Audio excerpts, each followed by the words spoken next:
Welcome back नाज़रीन। वाक़िया कंदासी PP chairman Bilawal Bhutto Zardari सां सूबाई वसी तोड़े विन पार्टी अगवाड़न मुलाकात कई है। बिलावल हाउस रजमान मौजिब कराची डिवीज़न के सदर ए इतलात वारे वसीर सईद कनी कराची के डिवीज़न के नायब सदर मिर्ज़ा मकबूल मुलाकात कई है।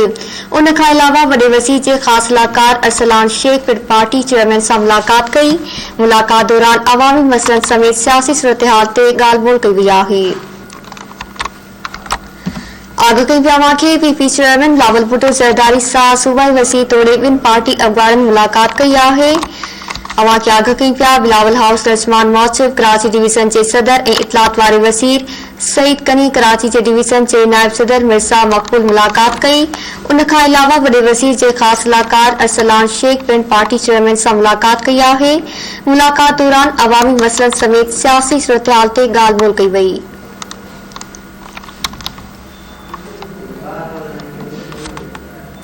ब्रेकिंग न्यूज़ समाज से शेयर कई पिया पीपी चेयरमैन बिलावल भुट्टो ज़रदारी सां सूबाई वसी तोड़े बिन पार्टी अगवाड़न मुलाकात कई है। बिलावल हाउस रजमान मौजिब कराची डिवीज़न के सदर ए इतलात वारे वसीर सईद कनी कराची के डिवीज़न के नायब सदर मिर्ज़ा मकबूल मुलाकात कई। उन खां अलावा वडे वसीर के खास सलाहकार अरसलान शेख पिण पार्टी चेयरमैन से मुलाकात कई।